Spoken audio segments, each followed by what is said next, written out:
The first sign of trouble came on an ordinary Tuesday morning. Dr. Olivia Wells sat at her desk at NASA's main tracking facility, sipping her coffee and reviewing satellite data. Her computer screen suddenly flashed with an alert. Something large had just entered Earth's orbit, and it definitely wasn't one of theirs. Olivia stared at the readings in disbelief. The object was massive, at least 3 miles long, and it had appeared without warning. She grabbed her phone and called her supervisor. "Sir, you need to see this right now," she said, her voice steady despite the pounding of her heart. Within an hour, the facility buzzed with activity. Government officials arrived in dark suits, and military personnel took positions at every entrance. Olivia explained the situation repeatedly to different groups of serious-faced people. "Whatever it is, it's not broadcasting any recognizable signals," she told them. "It's just sitting there in high orbit." By late afternoon, similar reports came in from tracking stations around the world.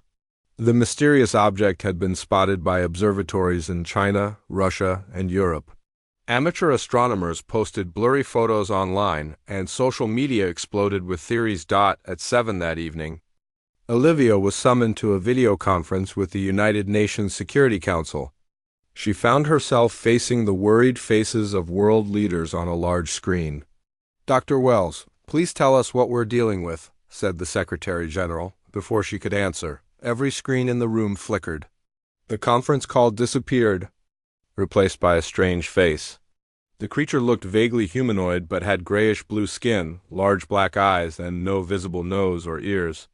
When it spoke, its thin lips barely moved, but everyone heard the words clearly in English. "Primitive humans, we are the superior Xeraxian collective. Your resources belong to us. Surrender your planet immediately or face annihilation. You have 72 hours to comply." The message repeated in several languages before the screens returned to normal. Reports quickly confirmed that the same transmission had interrupted broadcasts worldwide. The UN meeting descended into chaos.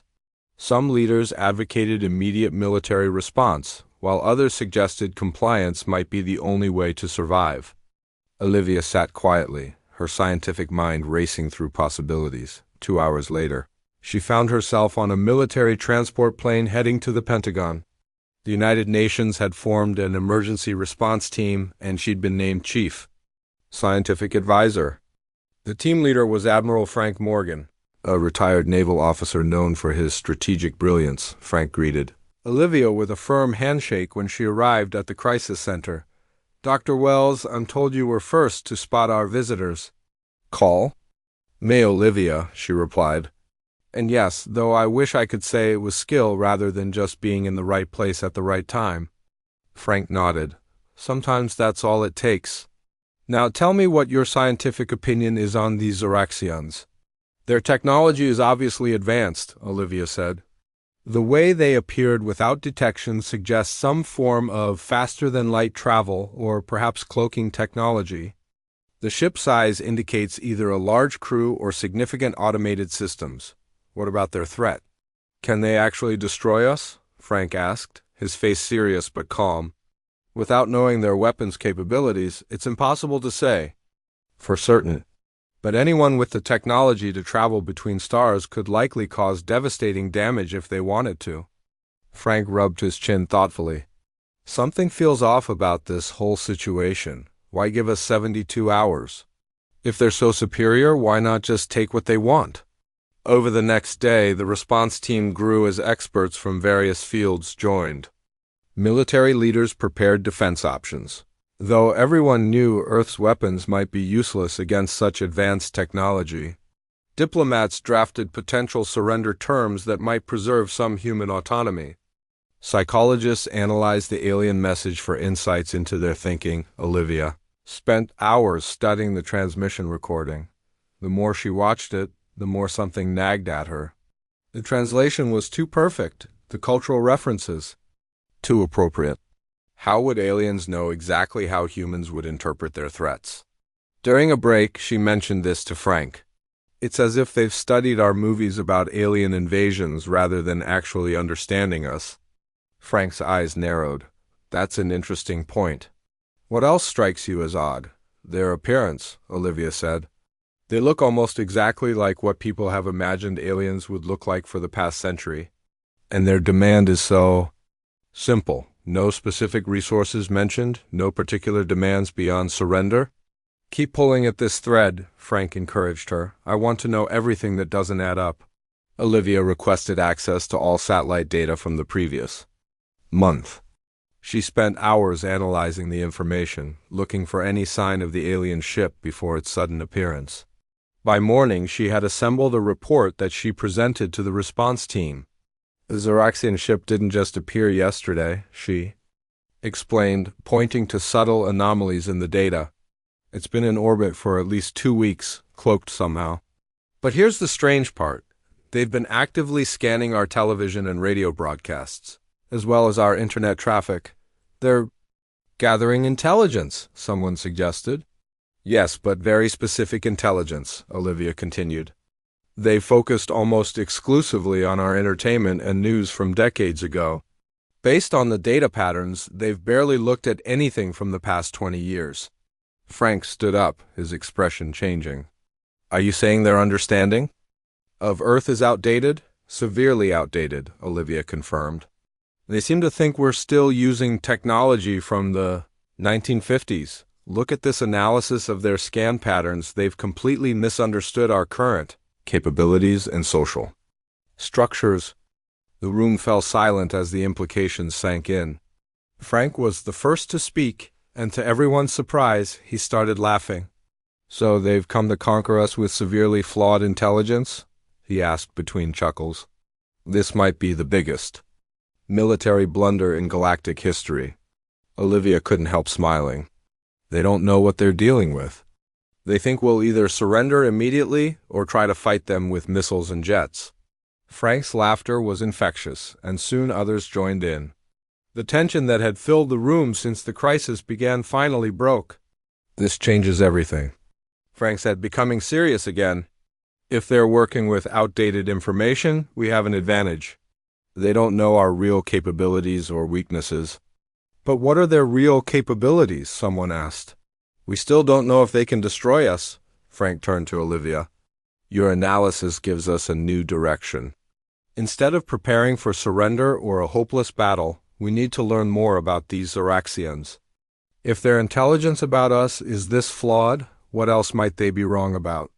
For the first time since the alien ship appeared, hope spread through the room. They weren't just victims waiting for destruction. They had 72 hours, and now they had a plan. As the team dispersed to their new tasks, Frank pulled Olivia aside.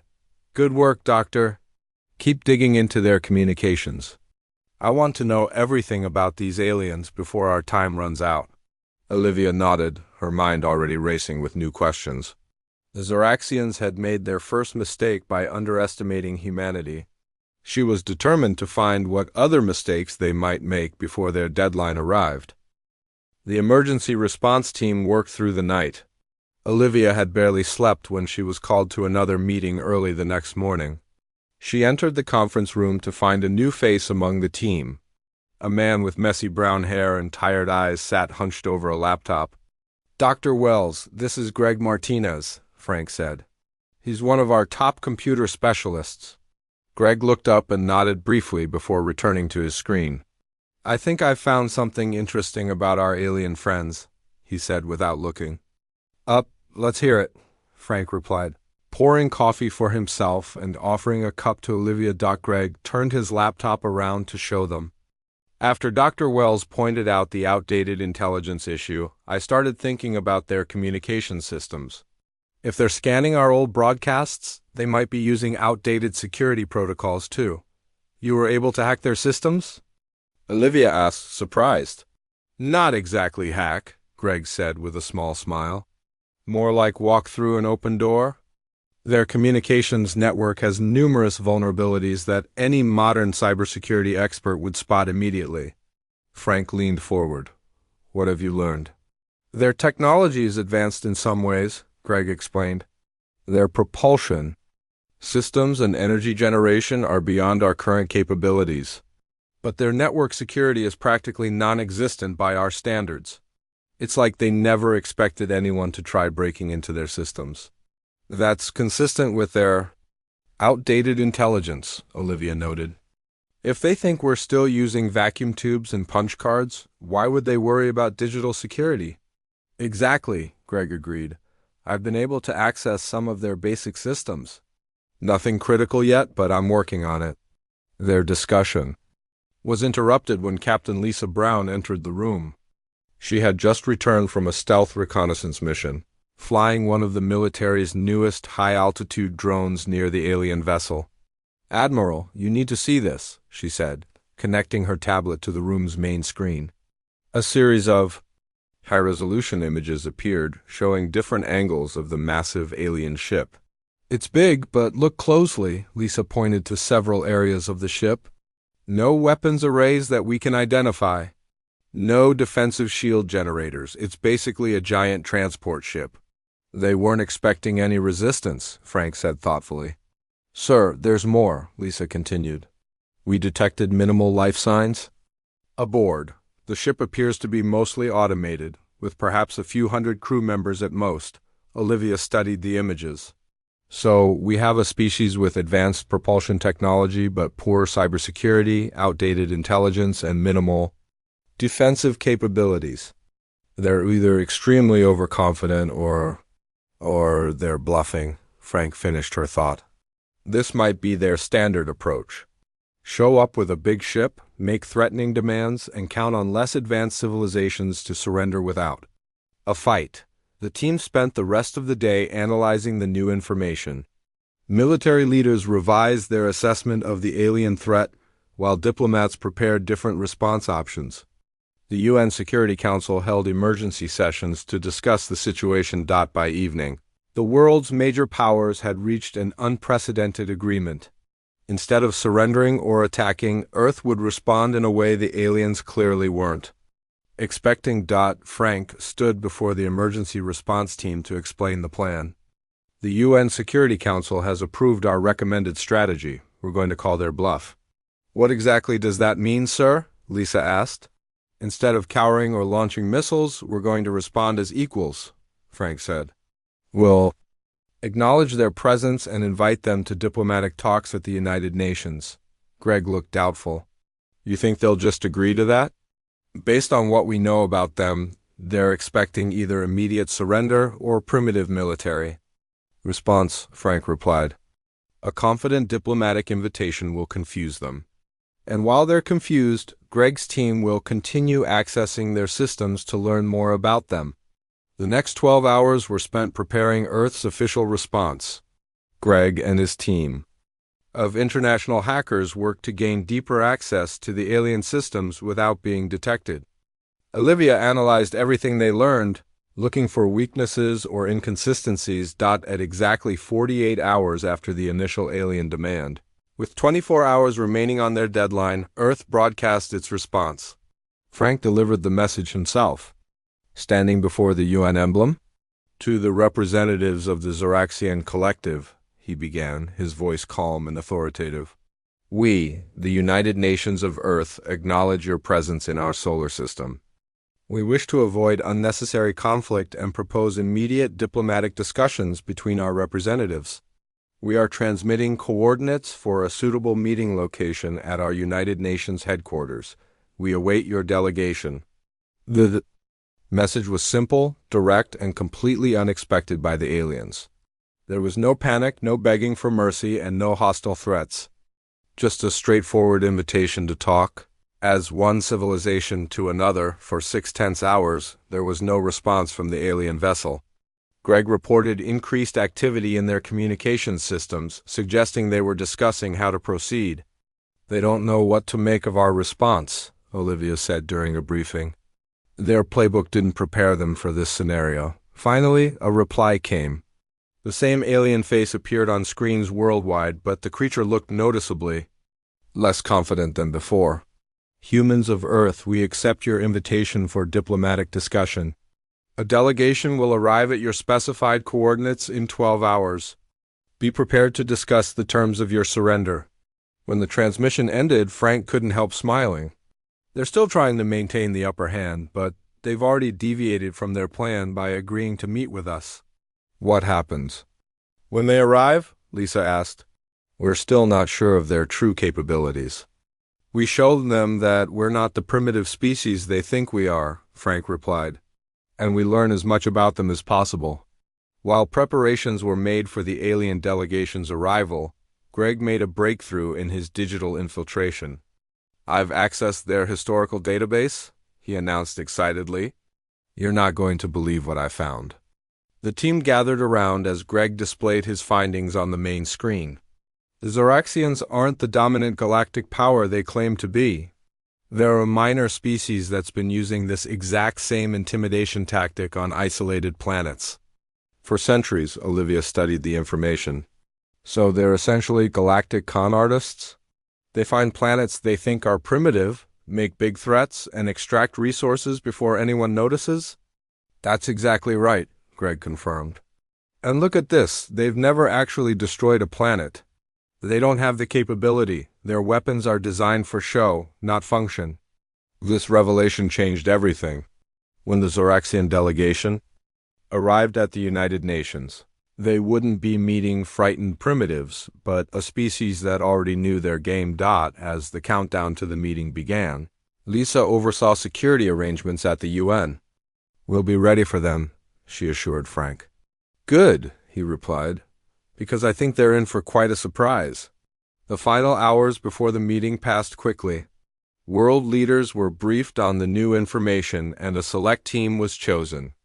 To meet with the aliens, Olivia would attend as a scientific advisor, with Frank leading the human delegation. Remember, Frank told the team during their final briefing, we know more about them than they know about us. That gives us the advantage. As reports came in that the Zoraxian shuttle had entered Earth's atmosphere, Olivia felt a strange mix of tension and excitement. The aliens had demanded Earth's surrender, expecting immediate compliance.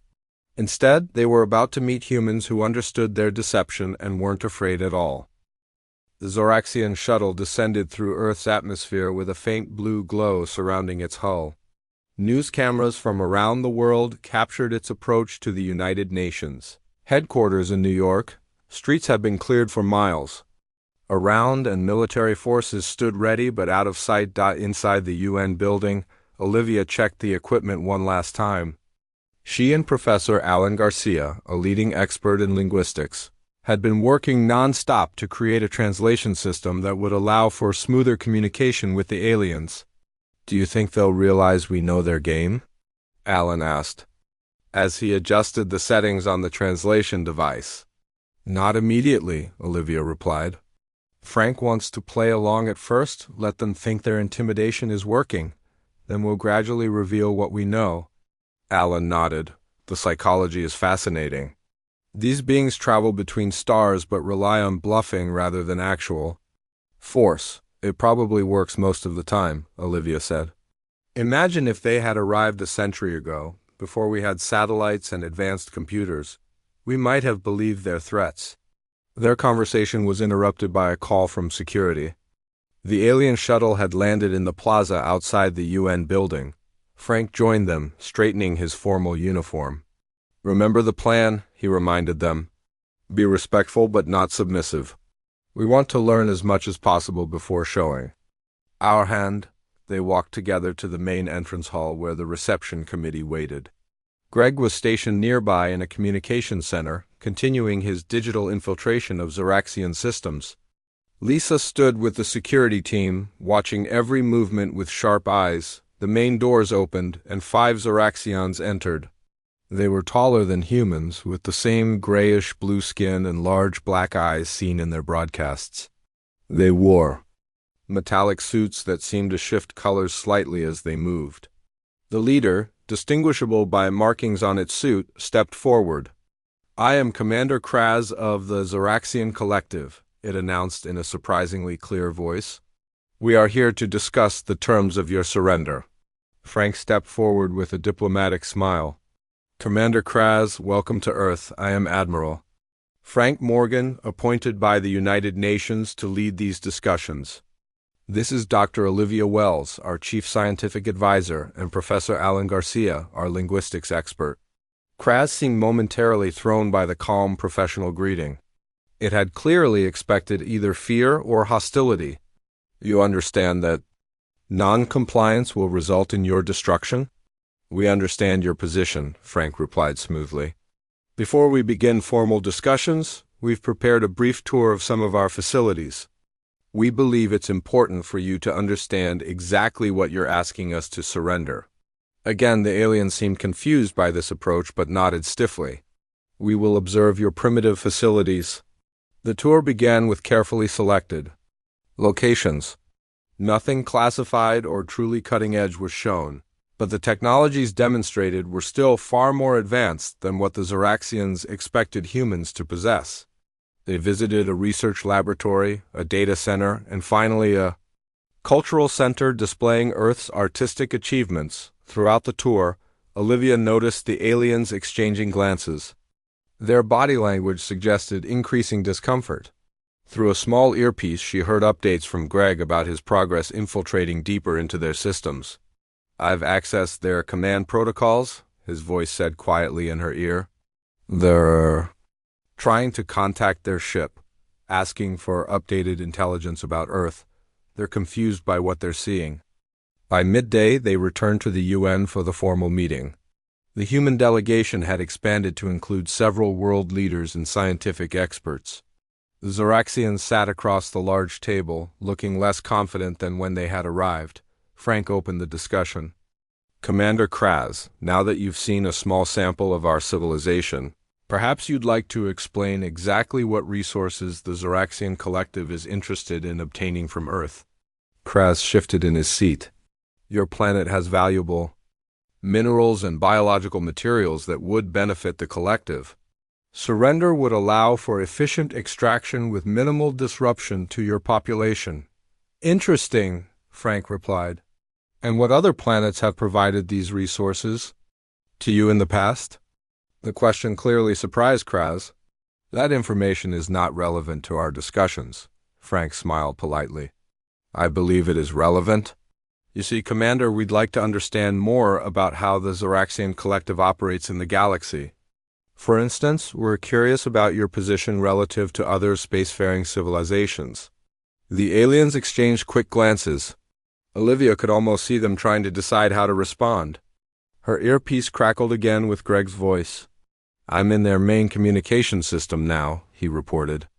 They're completely isolated from their ship. I can control what messages get through. Frank continued smoothly, while we consider your demand for surrender. Perhaps you could tell us more about the Zoraxian collective itself. How many star systems do you currently control? Commander Kraz seemed to regain some confidence. The collective spans dozens of systems. Our power is unmatched in this sector of the galaxy. Your resistance would be futile. Alan caught Olivia's eye and nodded slightly. The translation system was also analyzing the aliens' stress patterns and truth indicators. The display on Olivia's tablet showed that Kraz was exaggerating significantly. Dozens of systems, Frank repeated thoughtfully. That's quite impressive. And yet you travel to each planet personally to negotiate surrenders? No automated systems or representative governments. Another flash of confusion crossed Kraz's face. Our methods have proven effective for centuries. The meeting continued for another hour, with Frank asking seemingly innocent questions that gradually revealed inconsistencies in the Zoraxian claims. Whenever Kraz tried to reassert their threat of destruction, Frank would politely acknowledge it and then move the conversation in another direction. During a short break, Frank huddled with Olivia and Alan. They're getting nervous, he observed. Greg has confirmed their ship has no actual planet-destroying weapons. It's time to push them a little harder. When the meeting resumed, Frank's tone subtly changed. Commander Kraz, we've been reviewing your demands carefully. Before we proceed further, I believe we should address certain discrepancies in the information you've provided. Kraz stiffened. What discrepancies? Frank smiled. For instance, your claim that the Zoraxian collective spans dozens of star systems. Our intelligence suggests you actually control only 3 systems. And even those are considered minor holdings in the wider galactic community. The aliens' large black eyes widened. Your primitive technology could not possibly provide such information. That's another interesting point, Frank continued calmly. You seem to have severely underestimated Earth's technological capabilities. We've been monitoring your ship since before you revealed yourselves. We know it contains no weapons capable of planetary destruction. The other Zoraxians looked to Kraz in alarm. The commander stood abruptly. These discussions are over. You will surrender or face the consequences. Frank remained seated, perfectly calm. Before you leave, Commander, you should know that we've also been examining your communication systems. In fact, we've been inside them for the past 36 hours. At that moment, the large screen on the wall lit up, displaying Zoraxian text and images that Greg had extracted from their databases. It showed clearly that the Zoraxians were a minor species in the galactic hierarchy, using intimidation tactics to claim resources from isolated planets. You've done this before, Frank said quietly. 17 times, according to your own records. 17 worlds that surrendered without realizing you had no actual ability to destroy them. 17 worlds you've been secretly extracting resources from while keeping them isolated from the wider galactic community. The room fell silent. The Zoraxian delegation stood frozen, their deception exposed completely. Commander Kraz's mouth opened and closed, but no words came out. Olivia watched the aliens' body language change from confusion to alarm. Their confident demeanor had vanished entirely. The creatures that had demanded Earth's surrender just days ago now looked like what they truly were, con artists caught in their own lie. Lisa moved closer to the delegation, her security team alert but not threatening. I think, she said, with a slight smile, we should continue this discussion with complete honesty from this point forward. Commander Kraz sank back into his chair, the confidence drained from his posture. The other Zoraxians huddled together, their expressions unreadable to human eyes, but their anxiety obvious in their movements. How did you access our systems? Kraz finally asked, his voice much quieter than before. Frank gestured to where Greg sat at a computer terminal. Our technology is not as primitive as your outdated intelligence suggested. Your security measures were quite easy to bypass. Kraz looked at the human delegation with new eyes. This has never happened before. Other worlds always believed our claims. Perhaps they didn't have our particular history, Olivia suggested. Humans have been telling stories about alien invasions for over a century. We've imagined countless scenarios like this one. When you arrived making threats that matched our fiction too perfectly, it made us suspicious. Alan nodded in agreement. Your approach might work on truly isolated species with no concept of extraterrestrial life. But we've been expecting something like this for generations. Frank leaned forward. Now, Commander, I suggest we restart our discussion with complete honesty. What is the actual position of the Zoraxian collective in the galactic community? Kraz hesitated, then seemed to deflate further. We are a minor trading species. We control our home system and have colonies in 2 neighboring systems? The major powers in this sector barely acknowledge our existence. And these conquest missions? Frank prompted. A way to acquire resources without having to trade for them, Kraz admitted. The major powers prohibit direct conquest, but they pay little attention to undeveloped worlds at the edges of explored space. We find isolated planets, convince them we're a powerful force, and extract resources while keeping them ignorant of the wider galactic community. Olivia felt a mixture of disgust and fascination. You keep them isolated deliberately? Prevent them from making contact with other civilizations? It's necessary, one of the other Zoraxians spoke up. If they learned the truth, they would appeal to the galactic authorities. We would lose our resource claims and face sanctions. Frank glanced at Olivia and Alan, then back to the aliens. So there are actual galactic authorities? Governing bodies that regulate interstellar affairs? Kraz nodded reluctantly. The Alliance of Advanced Species oversees most civilized space. They enforce non-interference policies for developing worlds and regulate resource extraction. And Earth is considered a developing world? Frank asked. Until now, yes, Kraz replied. Your isolation and apparent technological level placed you in that category, but clearly our intelligence was flawed. As the truth continued to emerge, Greg worked at his terminal, digging deeper into the Zoraxian databases. He sent regular updates to Olivia's tablet. The picture becoming clear was both troubling and promising. The galaxy contained hundreds of spacefaring civilizations, governed by complex treaties and alliances. Earth had been completely unaware of this wider community. During a short break in the discussions, Frank gathered his team in a side room. This changes everything, he said quietly. We're not just dealing with one alien species now. We're potentially stepping onto a galactic stage we didn't know existed. What's our play here? Lisa asked. Do we report them to these galactic authorities? Frank considered this. That's one option. But I'm thinking we might be able to leverage this situation to our advantage. The Zoraxians have something we want, knowledge of interstellar travel and the wider galactic community. And we have something they desperately need, Olivia added. Their secret is exposed to us, but not yet to these galactic authorities. We could use that as a bargaining chip. When they returned to the main chamber, Frank presented a new approach to Commander Kraz. We've been discussing our options, Commander. Exposing your activities to the Alliance of Advanced Species seems like the obvious choice. However, we're willing to consider alternatives that might benefit both our peoples. Kraz seemed surprised by this. What alternatives do you propose? Information exchange, Frank said simply. Your complete database on galactic civilizations, technologies, and star charts. In return, we keep your previous activities confidential. The Zoraxians conferred among themselves in hushed tones. Finally, Kraz turned back to the humans. Such information would normally be restricted from developing worlds. The Alliance has protocols for gradual introduction of new species to the galactic community. We're not asking for introduction through official channels, Frank clarified. We're proposing a private arrangement between our worlds. You provide the information we need to understand the galaxy we're part of. And we don't report your deception to the authorities. Kraz seemed to be calculating his options. Even if we agreed, how would Earth use this information? Without faster-than-light technology, you remain isolated regardless of what you know. Olivia saw an opportunity.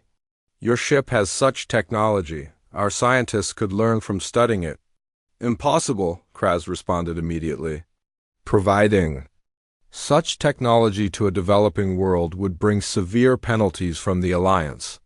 Frank smiled slightly. Yet you were willing to risk penalties by exploiting developing worlds. Your concern for regulation seems selective, Commander. The negotiations continued through the afternoon and into the evening. Greg continued accessing more of the Zoraxian database, providing the human delegation with valuable context for their discussions. As night fell, a tentative agreement began to take shape. We will provide basic star charts and information about major galactic species, Kraz offered, in exchange for your silence about our methods. Frank shook his head. Not enough, Commander. We want complete information, including technical specifications for interstellar communications. Earth deserves to know its galactic neighbors. Such knowledge without proper preparation could be dangerous, Kraz argued. Many species suffered cultural collapse when introduced too quickly to the wider community. We'll take that risk, Frank replied firmly. Humanity has faced many challenges throughout our history. Learning we're not alone in the universe is just one more. As the negotiations reached a critical point, Greg sent an urgent message to Olivia's tablet. She excused herself briefly to speak with him in the adjacent room. What did you find? She asked. Greg pointed to his screen. I've broken into their navigation system. The Zoraxians have been in contact with a larger ship at the edge of our solar system. They're planning to call for reinforcements if these negotiations fail. Olivia studied the data. Can you block their communications? Already done, Greg replied with a satisfied smile. They think their messages are getting through, but nothing's leaving this room. However, the ship in orbit will eventually realize Something's wrong. Olivia returned to the meeting with this new information. She discreetly passed a note to Frank, who read it without changing his expression. Commander Kraz, Frank said calmly, I believe we need to address another issue. Your backup vessel at the edge of our solar system. The commander's eyes widened in shock. How could you possibly know about that? Frank ignored the question. We've blocked your communications with them. If they attempt any hostile action, we're prepared to respond appropriately. This was a bluff. Earth had no weapons capable of reaching the distant ship, but the Zoraxians had no way of knowing that. Their confidence, already shaken by the humans' unexpected knowledge and technological capabilities, crumbled further. What do you really want? Kraz asked, his voice showing defeat. Frank leaned forward. A fair arrangement. You've been exploiting worlds by keeping them ignorant. We want the opposite knowledge that allows us to protect ourselves and determine our own place in the galaxy. As midnight approached, the outlines of an agreement finally emerged. The Zoraxians would provide Earth with comprehensive information about galactic civilization, including communication protocols that would allow humans to eventually make contact with other species. In exchange, Earth would not immediately report the Zoraxian deception to galactic authorities. We should formalize this agreement, Frank suggested. A written treaty between our worlds. As the human legal experts began drafting the document, Olivia stepped out for a moment of quiet. She found Lisa standing by a window, looking up at the stars. Everything okay? Olivia asked. Lisa nodded slowly. Just thinking about how much has changed in 3 days. Last week, we thought we were alone in the universe. Now we're negotiating with aliens and learning about galactic politics. And all because they made the mistake of demanding our surrender, Olivia replied with a small smile. Instead of panicking, we laughed and found their bluff. 6 months passed since the day the Zoraxians demanded Earth's surrender. The morning sun shone through the windows of a new building constructed specifically for interstellar affairs. Olivia walked through the corridors, nodding to colleagues. As she made her way to the main conference room, inside, Frank was already reviewing documents with Greg and Alan. The walls displayed star charts showing hundreds of inhabited systems spanning a section of the galaxy. Earth was marked as a small blue dot at the edge of explored space. Good morning, Olivia greeted them. Are we ready for today's transmission? Frank looked up with a smile. As ready as we'll ever be. The Zoraxians confirmed that the Alliance representatives will be receiving our signal. This day marked a significant milestone. After months of preparation using the knowledge gained from the Zoraxians, Earth was about to make its first official contact with the galactic governing body, the Alliance of Advanced Species. The agreement with the Zoraxians had evolved over the past months. Initially reluctant partners, the aliens had gradually become more cooperative as they realized the benefits of working with humans rather than exploiting them. Commander Kraz, who had begun as an enemy, now served as Earth's official sponsor for introduction to the galactic community. Kraz should be arriving shortly, Greg said, checking his tablet. His ship entered Earth orbit an hour ago. The door opened, and Lisa entered with 2 security officers escorting Commander Kraz. The Zoraxian looked different now, dressed in formal diplomatic attire rather than the intimidating suit he had worn during their first meeting. Admiral Morgan, Kraz greeted Frank with a slight bow. Dr. Wells, Professor Garcia, Mr. Martinez, I trust you are prepared for this historic occasion. We are, Frank confirmed. The transmission package is ready, including our formal application for observer status in the Alliance. Kraz nodded. I have reviewed it. Your presentation of Earth's history and capabilities is impressive without being threatening. The Alliance Council should respond favorably. What went unsaid was the arrangement that benefited both parties. According to the agreement, the Zoraxians would introduce Earth to the galactic community as a newly discovered civilization they had been monitoring. There would be no mention of their initial deception or attempted exploitation. In return, Earth gained access to crucial technological knowledge and a sponsored path to Alliance membership. The transmission window opens in 30 minutes, Alan. sighed, "We should take our positions." They moved to the broadcasting center next door, where a team of international scientists and diplomats waited. The technology they were using combined Earth's most advanced communication systems with modifications based on Zoraxian designs. It would allow them to send a message faster than light, reaching the Alliance Council chambers on a distant world. Called Zentera. As final preparations were made, Olivia found herself standing next to Kraz. "Did you ever imagine this outcome when you first entered our solar system?" she asked quietly. The alien considered her question. "Never. We expected to add Earth to our list of subjugated worlds. Instead, we found equals who outmaneuvered us. It has been a humbling experience. Yet possibly a beneficial one for your people too," Olivia suggested. "Your status in the Alliance has improved as the discoverers and sponsors of Earth." Kraz made a sound that might have been a laugh. "Indeed. My superiors were initially furious about the failed conquest, but now they take credit for a brilliant diplomatic initiative. The irony is not lost on me." The countdown began. Earth's first official message to the wider galactic community would include a brief history of human civilization, demonstrations of current technology and culture, and a formal request for observer status in the Alliance. Frank would deliver the introduction as Earth's appointed representative. When the moment came, Frank stood before the transmission array. Cameras broadcast his image to viewers around the world while the more complex system sent his words across. Light years to the Alliance Council. "Greetings from the people of Earth," he began. "We come in peace, seeking friendship and knowledge. Though we are new to the interstellar community, we bring a rich cultural heritage and a spirit of exploration that has defined our species throughout our history." As Frank continued his address, Olivia reflected on how differently things might have gone if the Zoraxians had arrived with better intelligence about Earth, or if humans had reacted with fear instead of skepticism. The outcome could have been entirely different. A simple laugh at the aliens' overconfidence had changed humanity's destiny. The transmission lasted 20 minutes. When it ended, there was nothing to do but wait. The Alliance Council would receive the message within hours, thanks to the faster-than-light communication system, but their response might take days as they deliberated. "What happens now?" Lisa asked as the technical team began shutting down the transmission equipment. "Now we wait," Frank replied, "and continue our preparations. Whether they accept our application immediately or not, Earth needs to be ready for its new place in the galaxy."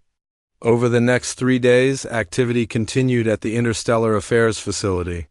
Scientists worked with the technical data the Zoraxians had provided, advancing human understanding of physics and astronomy by decades in mere months. Diplomats studied the complex protocols and histories of the various Alliance member species, preparing for future interactions on the 4th day after the transmission. A response arrived. The facility buzzed with excitement as everyone gathered in the main chamber. The message was routed through the Zoraxian ship in orbit. Before being transmitted to Earth's facility, a holographic image appeared in the center of the room, showing a being unlike any the humans had seen before. It had a vaguely insectoid appearance, but stood upright on 2 legs. When it spoke, the translation system converted its words to English. "Greetings, people of Earth. I am Council Chair Thexel of the Alliance of Advanced Species. We have received your transmission and reviewed your application for observer status. The Council is pleased to welcome Earth as a provisional observer, pending the customary evaluation period. A delegation will be dispatched to your system within 1 standard cycle to begin formal diplomatic relations." The room erupted in applause and cheers. Humanity had officially joined the galactic community. Frank shook hands with Kraz, the former enemies now unlikely partners in this new chapter of history. As the celebration continued, Olivia stepped outside for a moment of quiet reflection. She looked up at the stars, seeing them differently now. Those distant points of light represented worlds and civilizations, potential friends and allies, and a future for humanity that no one could have imagined just 6 months ago. Frank joined her after a few minutes. "Quite a journey from that first alert on your screen," he said. Olivia nodded. from potential conquest to galactic citizenship in less than a year, all because we didn't panic when aliens demanded our surrender. There's a lesson there, Frank replied thoughtfully. Sometimes the most powerful response to intimidation is simply to laugh at it.